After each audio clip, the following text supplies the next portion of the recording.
سيدنا ومولانا محمد على العالمين جميعا وأقامه يوم القيامة للمذنبين المتلبسين الخطائين الهالكين شفيعا فصلى الله تعالى عليه وعلى كل من هو محبوب ومرضي لديه صلاة تبقى وتدوم بدوام الملك الحي القيوم أشهد أن لا إله إلا الله وأشهد أن محمدا عبده ورسوله وما بعد فقد قال الله تبارك وتعالى في القرآن المجيد والفرقان الحميد أعوذ بالله من الشيطان الرجيم بسم الله الرحمن الرحيم وما خلقت الجن والإنس إلا ليعبدون صدق الله مولانا العظيم وبلغنا رسوله النبي الأمين المتين الكريم ونحن على ذلك لمن الشاهدين والشاكرين والحمد لله رب العالمين. مادہ توحید کے متوالوں، شمع رسالت کے پروانوں، غوث و خواجہ کے دیوانوں، اولیاء امت کے جانثاروں، اعلیٰ حضرت کے نام پر اپنی جان مال کو قربان کرنے والوں، آئیے ہمارا ایک مرتبہ نہایت ہی عقیدت و محبت کے ساتھ جھوم کر درود پاک کا ہدیہ نثار کریں کہ اللہم صلی علی سیدنا شفیعنا حبیبنا مولانا محمد بارک وسلم صلی علیہ صلاۃ و سلام علیک یا رسول اللہ صلی اللہ تعالی علیہ وسلم. حضرات محترم، یہ جماعت اولیٰ کا مہینہ ہمارے اور آپ کے درمیان سایہ فگن ہے، اور اس ہفتے میں ایک ذات بابرکات کا استقبال بھی ہے جو واقعی میں ایک عظیم ذات بابرکات جو محتاج تعارف نہیں ہے، کیونکہ وہ عظیم ذات یہ اعلیٰ حضرت کے شاگرد بھی ہیں اور خلیفہ بھی ہیں، اور صرف وہ نہیں بلکہ ان کے والد باپ اور بیٹے دونوں اعلیٰ حضرت کے خلیفہ ہیں، جس کو دنیا حضور برہان ملت رحمۃ اللہ تعالی علیہ جبل پوری کے نام سے جانتے ہیں. میں پچھلا ہفتہ آپ کے سامنے کچھ میدان محشر کا نقشہ پیش کرنے کی کوشش کیا تھا. لوگوں، یہ آخری وقت ہے. آخری وقت کا مطلب یہ ہے کہ زندگی کا کوئی بھروسہ نہیں ہے. کیا بھروسہ ہے زندگانی کا؟ آدمی بلبلا ہے پانی کا. جاگنا ہے جاگ لے افلاک کے سائے تلے، حشر تک سونا پڑے گا خاک کے سائے تلے. آگاہ اپنی موت سے کوئی بشر نہیں، ساما ہے 100 برس کا پل کی فرق نہیں. ہم دنیا میں جب تک زندہ رہیں ہمارا کام کیا؟ رب نے ارشاد فرمایا ہم نے انسان اور جنات کو عبادت کے لیے پیدا کروایا. ہماری زندگی کا اصل مقصد یہ ہے کہ ہم اپنے آپ کو رسول اللہ کا غلام بنائیں. یہ سب سے بہترین مقصد ہے. عبادت تو کرنا ہی ہے، لیکن ہر عبادت قبول نہیں ہوا کرتی. عبادت وہ ہوا کرتی ہے جو عشق رسول میں ڈوب کر عبادت کی جائے. عشق رسول میں اپنے آپ کو بالکل غرق ہو جائیں، پھر عبادت کریں تو عبادت کا لطف اور مزہ ہی کچھ الگ ہوتا ہے.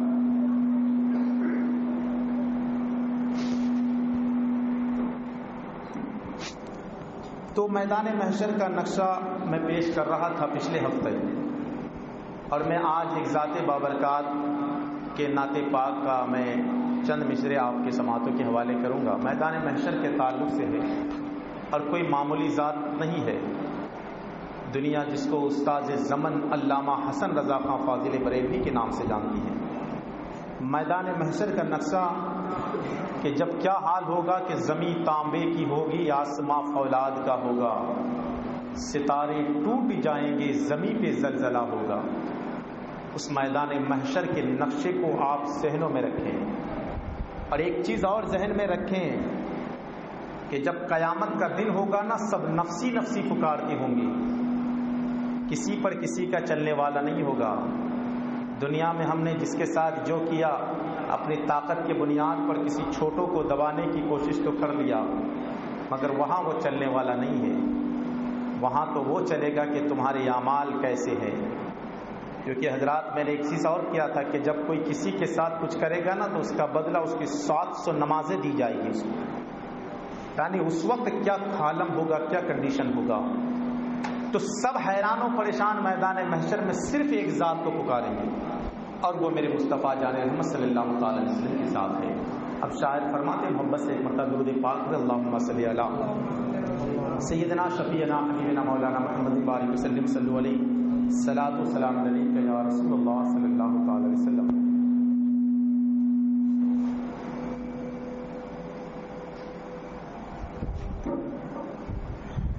چہار سمت بپاہا زلزلہ ہوگا، چہار سمت بپاہا زلزلہ ہوگا، چہار سمت بپاہا زلزلہ ہوگا، غم و علم، غم و علم، غم و علم کا وہاں دریا بہہ رہا ہوگا، غم و علم کا وہاں دریا بہہ رہا ہوگا۔ اگرچہ حشر کا نقشہ بہت برا ہوگا، یا رسول اللہ تمہارا نام مصیبت میں جب لیا ہوگا، تمہارا نام مصیبت میں جب لیا ہوگا، ہمارا بگڑا ہوا کام بن گیا ہوگا، ہمارا بگڑا ہوا کام بن گیا ہوگا، تمہارا نام مصیبت میں جب لیا ہوگا۔ اور میدان محشر میں جانتے ہو کیسا دن ہوگا؟ 50,000 برس کا ایک دن ہوگا، 50,000 برس کا ایک دن ہوگا۔ تو کیا پورا دن بھر حساب و کتاب ہوتا رہے گا؟ علماء کرام فرماتے ہیں کہ اللہ کو وہ ایسا ہوگا کہ سورج سوا نیزے پہ ہوگا، آدمی کا اتنا پسینہ ہوگا کہ کشتیاں رکھ دیا جائے تو تیرنے لگ جائے۔ اللہ اللہ، تو کیا پورا دن بھر حساب و کتاب ہوتا رہے گا؟ کا حساب و کتاب پورا دن بھر نہیں ہوگا، بلکہ مختصر ٹائم پہ تو حساب و کتاب ہو جائے گا۔ پھر اتنا بڑا دن کا وہاں بھی ایک جلسہ قائم ہوگا اور سرکار کی عظمت بتائی جائے گی، سرکار دو عالم صلی اللہ تعالی علیہ وسلم کی شان بتائی جائے گی۔ تبھی تو استاد زمن فرماتے، جس کی تسبیح کرتے ہوئے کسی نے کہا کہ حضور شافع محشر کی ہے یہ مرغوبی، حضور شافع محشر کی ہے یہ مرغوبی، کرے گا دے کہ ہر ایک شخص مطلوبی، کرے گا دے کہ ہر ایک شخص مطلوبی، حبیب خالق کونین، حبیب خالق کونین کی ہے کیا خوبی، دکھائی جائے گی محشر میں شان محبوبی، کہ آپ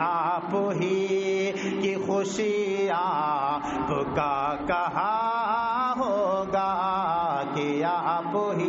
جب کسی کا نہ چلے گا نا تو رب فرمائے گا محبوب تم جس کی شفاعت کرو گے اس کی تمہاری شفاعت سے اس کو جنت عطا کریں گے کہ آپ ہی کی خوشی آپ کا کہا ہوگا تمہارا نام مصیبت میں جب لیا ہوگا.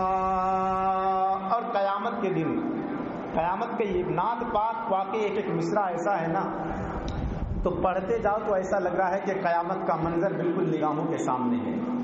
کتنے خوف و راز باپ بیٹے سے بھاگتا ہوگا, ماں بیٹی سے بھاگتی ہوگی, سب نفسی نفسی کا عالم ہوگا.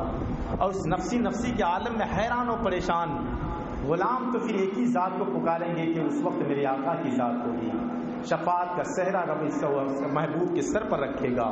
شاعر فرماتے کلیجہ خوف سے میرا ہے چور چوراؤ, کلیجہ خوف سے میرا ہے چور چوراؤ, بھرا ہے نا میں آمال میں قصور آؤ, تمہارے آنے سے مل جائے گا سرور آؤ, کسی طرف سے صدا گی حضور آؤ, کسی طرف سے صدا گی حضور آؤ, نہیں تو دم نہیں تو دم میں غریبوں کا فیصلہ ہوگا,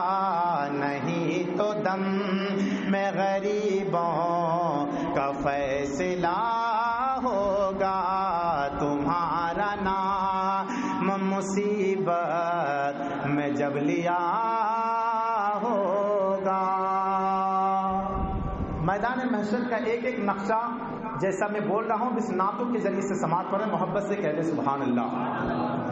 ہے کون تیرے سوا میرا اے میرے مولا, ہے کون تیرے سوا میرا اے میرے مولا, نہیں ہے پاس میں اب میرے بھی کوئی حلا, مگر ہے آس تجھی سے کرم کرم واللہ, کوئی کہے گا دہائی کوئی کہے گا دہائی ہے یا رسول اللہ, کوئی تو تھام کے دامن مچل رہا ہوگا, کوئی تو تھام کے دامن مچل رہا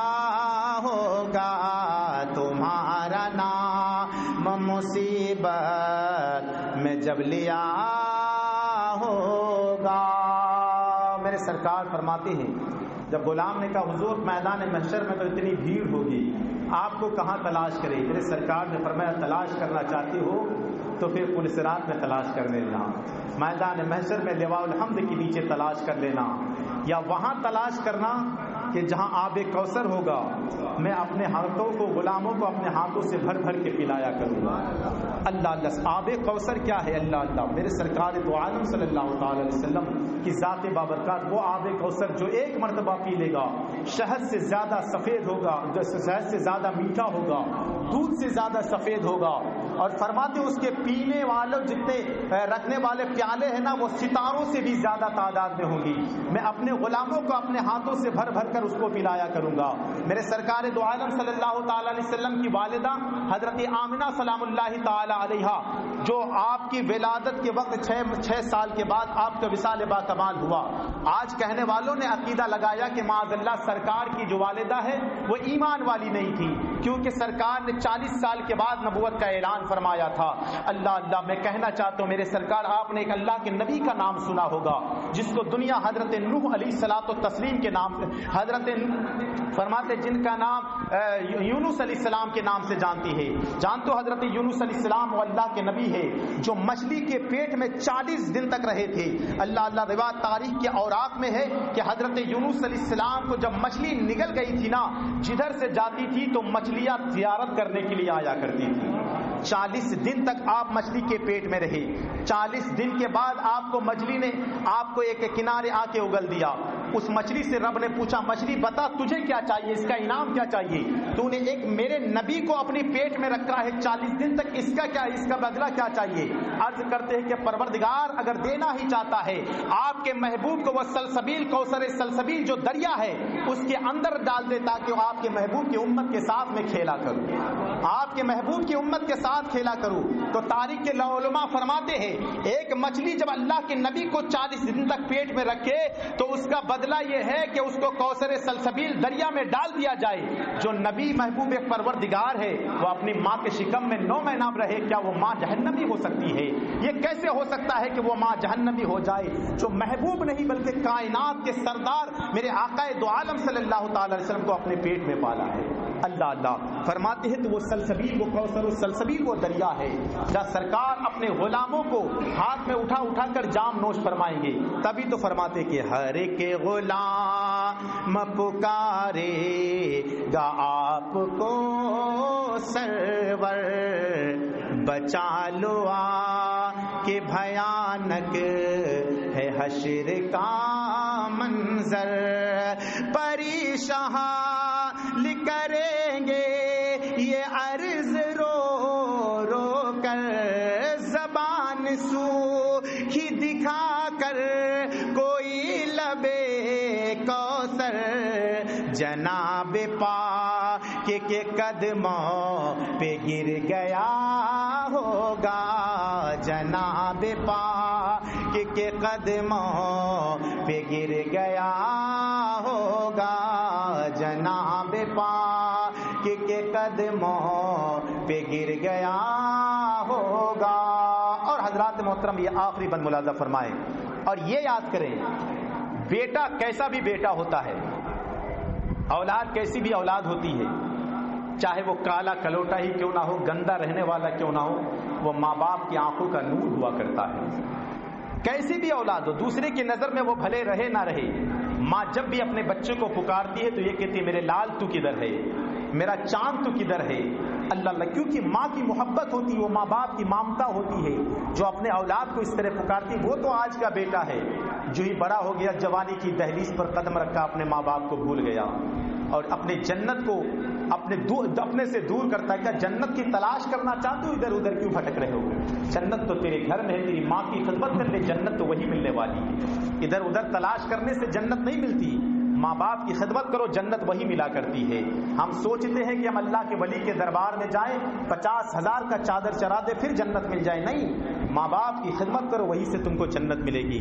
لیکن عزیز بچہ جو ہوتا ہے، ماں باپ کیسے بچے کو تلاش کرتے ہیں، لیکن میرے سرکار گنہگاروں کو محشان محشر میں اپنے گنہگار امت کو کیسے تلاش کرے گی؟ تبھی تو شاعر فرماتے وہ مثل باغ جنا جس طرح تلاش کرے، وہ مثل باغ جنا جس طرح تلاش کرے، کہ ٹھکانہ مکان جس طرح تلاش کرے، کسی فلاں کو فلاں جس طرح تلاش کرے، عزیز بچے کو ماں جس طرح تلاش کرے، خدا گواہ ہے یہی حال آپ کا ہوگا،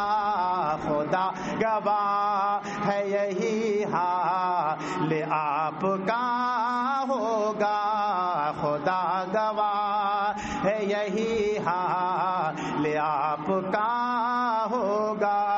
میں تجھ سے پوچھ رہا ہوں بتا مجھے بیڑی، مجھے یقین ہے شفاعت کے واسطے میری، کہیں گے اور نبی از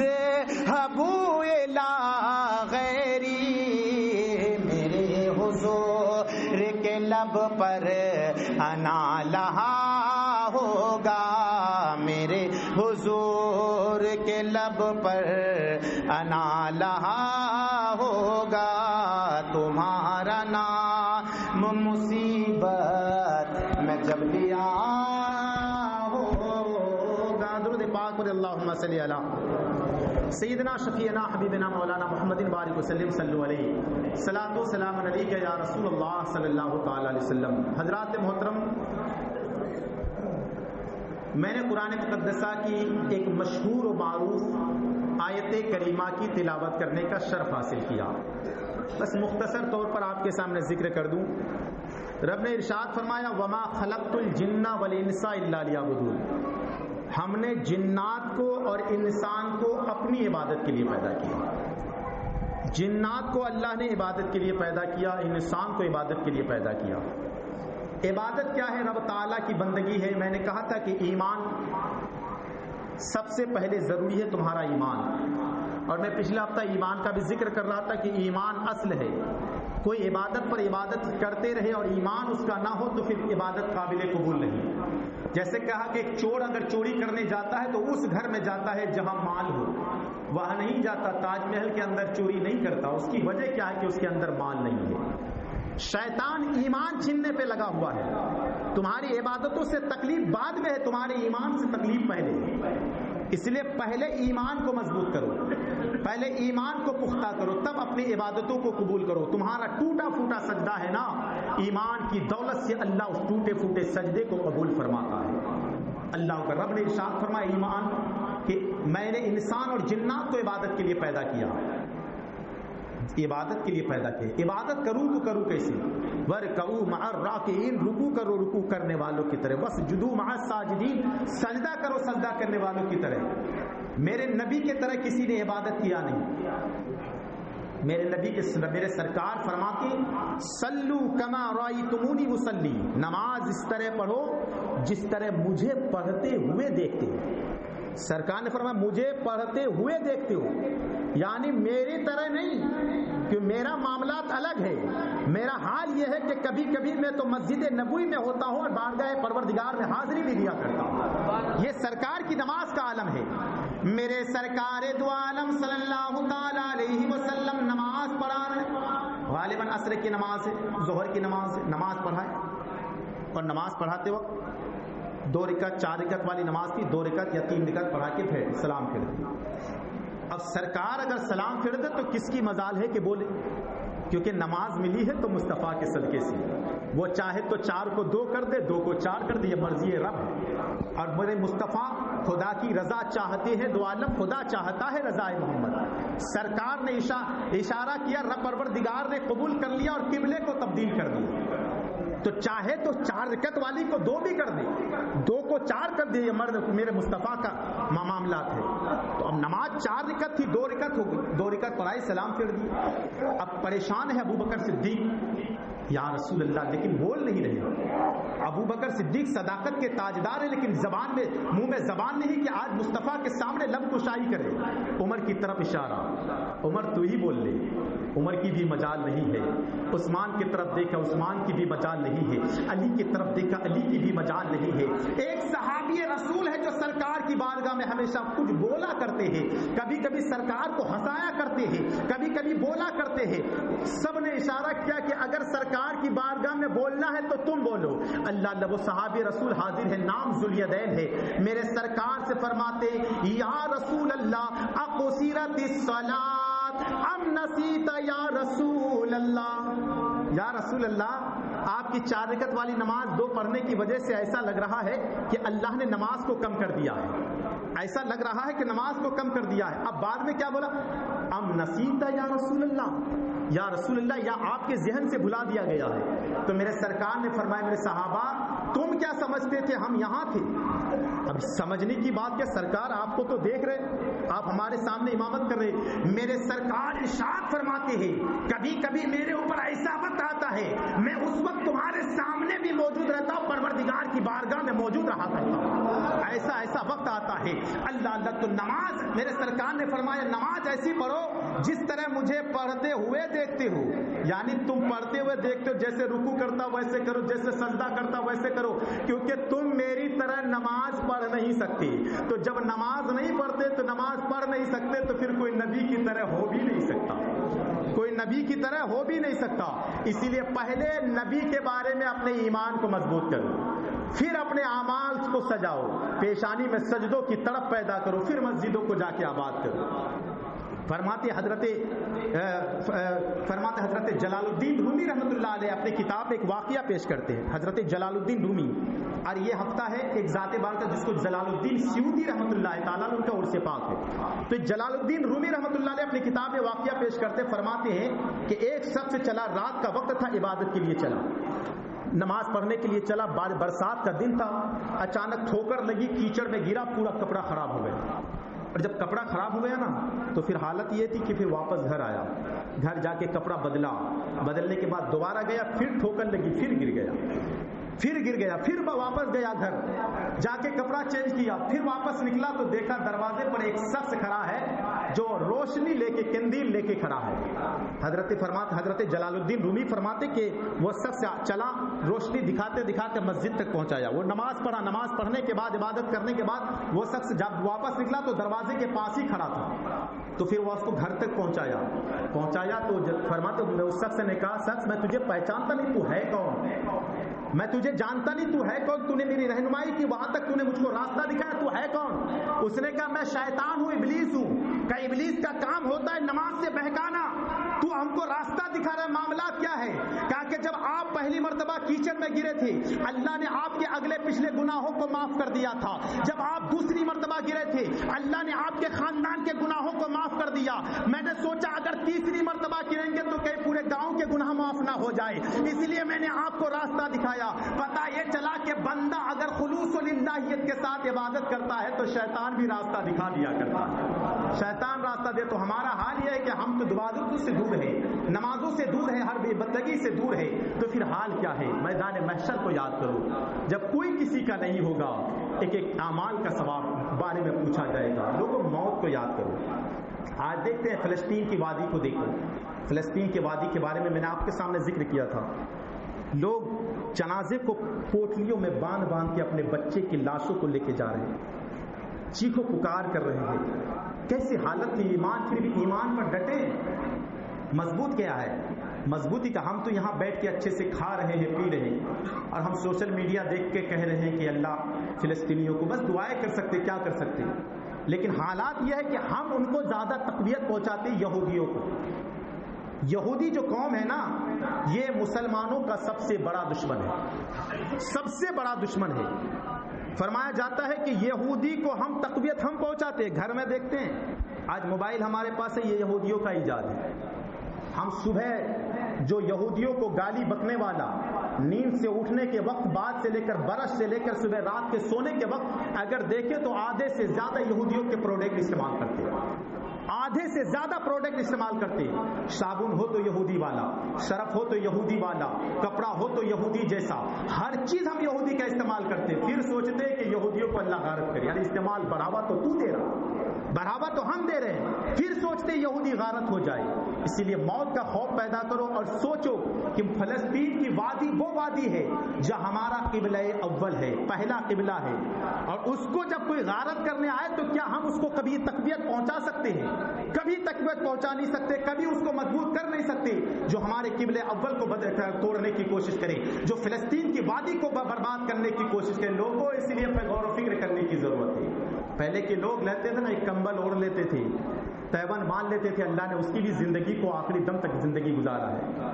اور آج تو ہمارے پاس جتنا بھی ہو جائے نا، مسواک ہم نے چھوڑ دیا، مسواک کرنا سنت ہے۔ بڑے بڑے بادشاہوں جو ہے نا، یہ مسواک کیا کرتے تھے۔ فرماتے ایک بادشاہ تھا، ایک زمانے تک جنگ فتح نہیں ہو رہی تھی، لیکن حالات یہ تھا کہ پہلے جاسوس ہوا کرتے تھے، بس دو چار باتیں سن لو، جاسوس ہوا کرتے تھے، تو دیکھا کرتے تھے دیکھو کر کیا رہا ہے۔ تو بادشاہ نے کہا لگتا ہے کچھ ایسی بات ہے جو ہمارے اس کی وجہ سے ہم فتح نہیں کر پا رہے، کچھ ایسی سنت ہے جو ہم چھوڑ رہے ہیں۔ فرماتے ہاں حضور، بہت دن جنگ میں ایسا یہ ہو گئے کہ ہم نے مسواک کرنا چھوڑ دیا، مسواک کرنا چھوڑ دیا. بادشاہ نے کہ کام کرو, سب مسواک لے کے بیٹھ جاؤ, اور جب تک مسواک یعنی اپنی ایک سنت کو ادا کرو. تو جو یہ کافروں کی طرف سے جاسوس تھا نا, تو دیکھا کہ کیا کر رہا ہے, تو سب دانتوں کے کر رہے. واپس گیا بادشاہ سے, اپنے بادشاہ سے کہا کیا معاملہ تھے, کر کیا رہے, کیا جنگ کی تدبیر کر کے. بادشاہ آج تو جنگ کا نقشہ ہی عجیب ہے, آج تو نہ جانے وہ کیا کرنے والے ہیں, سب اپنے دانت کو تیز کر رہے ہیں, نہ جانے آج تو ایسا لگ رہا ہے کہ مل جائے تو اس کا سر تک چبا کے کھا جائے. اللہ اللہ, وہ بادشاہ جو کافروں کا تھا سب اپنا دم دبا کر بھاگ گیا.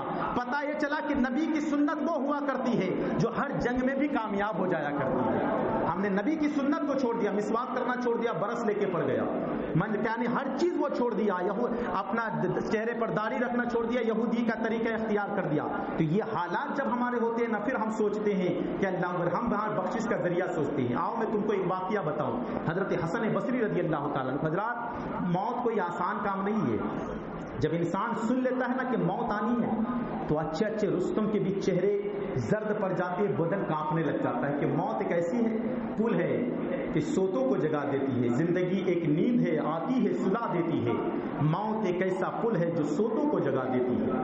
جب تک انسان سویا تھا تو سو گیا تھا, اور جب بات آ گئی موت کی تو سونے والا بھی جاگ جاتا ہے. ایک اللہ کے ولی ہے, اللہ کے ولی. اب امام صاحب کے آنے کی دیر ہو گئی, جنازہ آ کے تیار ہے, سب لوگ کھڑے, امام صاحب آئے نہیں کہ چلے گئے.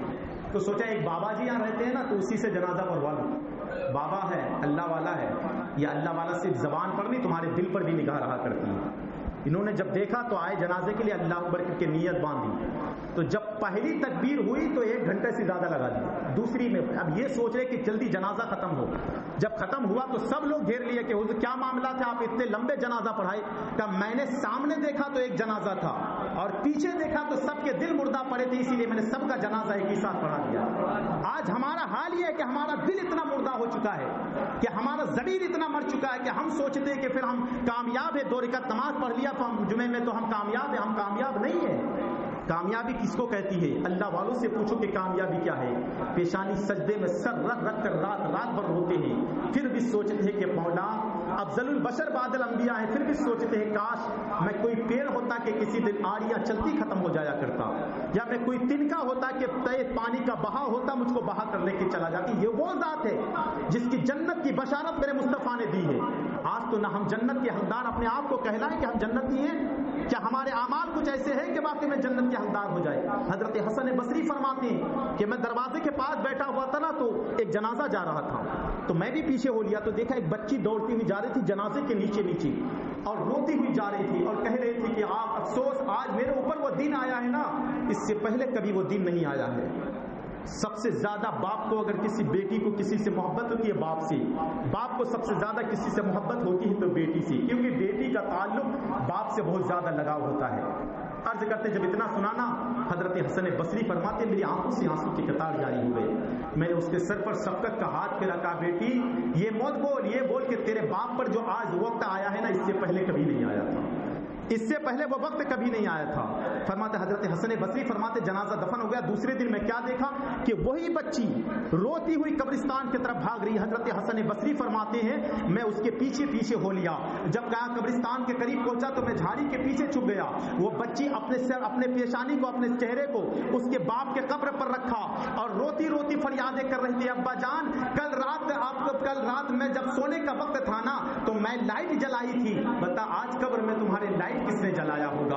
اے بابا جان کل جب آپ کو پیاس لگی تھی میں اپنے ہاتھ سے پانی پلایا تھا, بتا آج کس نے تم کو قبر میں پانی پلایا ہے. بابا جان جب آپ کو رات میں ٹھنڈی کا احساس ہوا تھا میں نے اپنے ہاتھ سے چادر تان دیا تھا, اور بابا جان آج وہ جگہ ہے جہاں کس نے آپ کو چادر دیا ہے. ایک ایک درد والا واقعہ جملہ بولتی جا رہی ہے, بچی روتی جا رہی ہے, بچی روتی جا رہی ہے, اور ایک ایک ذکر کرتی جا رہی ہے. حضرت حسن بصری فرماتے میرا دل پھٹنے لگا. جب میں اتنا سنا نا, میں وہاں آیا, اس بچی کے سر پر شفقت کا ہاتھ پھیرا, کہا بیٹی ایسا مت بول, یہ تیرے بابا سے یہ بول کہ ابا جان یہ بتائیے کہ جب آپ کو دفن کیا گیا تھا آپ کا چہرہ قبلے کی طرف رکھا گیا تھا, کہیں آپ کا چہرہ قبلے سے رب نے پھیر تو نہیں دیا ہے. اے بابا جان جب آپ کو دفن کیا گیا تھا آپ کو عمدہ کفن جنگل میں دفن کیا گیا تھا، آپ کے کپڑے سلامت ہے کہ پھٹ اٹھ گیا ہے؟ اے بابا جان، جب آپ کو دفن کیا گیا تھا تو عالم یہ تھا کہ آپ کا جسم صحیح سلامت تھا، کہیں جسم کا سرما تو نہیں بن چکا ہے؟ حضرت حسن بصری ایک ایک کا ذکر فرماتے ہیں اے بابا عرض کرو کہ علماء فرماتے ہیں کہ کل قبر کی پہلی رات ایسی ہوتی ہے، اتنی ہولناک رہتی ہے کہ جب ان مردہ چیخو پکار کرتا ہے، اپنے گھر والوں کو پکارتا ہے، کوئی پکار سننے والا نہیں ہے، تمہاری اعمال جو ہے وہ تیرے ساتھ ہے، اس وقت کوئی مددگار نہیں ہوتا، اس وقت کوئی حیران و پریشان میں ایسا لگتا ہے کہ کوئی سمندر میں ڈوب رہا ہے، اس وقت مردوں کا حال ہوتا ہے۔ حضرت حسن بصری ایک ایک کر کے اس بچی کو یاد دلا رہے ہیں اور عرض کر رہے کہ بچی یہ اپنے بابا سے یہ کہے کہ تمہارے ساتھ کیا ہوا ہے میدان کل قیامت کے دن، یعنی تمہارا حال کیا ہوا ہے قبر کی رات میں۔ اللہ تبارک و تعالیٰ جو نیک عمل کرتا ہے وہ بھی پچھتاتا ہے، جو برا عمل کرتا ہے وہ بھی پچھتاتا ہے۔ یہ پوچھ کے بابا جان نیک عمل کرنے والا اس لیے پچھتاتا ہے کہ اور زیادہ عمل میں نے کیوں نہیں کیا، برا عمل پکڑنے والا اس لیے پچھتاتا ہے کہ میں نے برائیاں ہی کیوں کی تھی۔ بتا تو کس کے لیے پچھتا رہا ہے؟ اچھے اعمال کے سبب پچھتا رہا ہے یا برے اعمال کے سبب پچھتا رہا ہے؟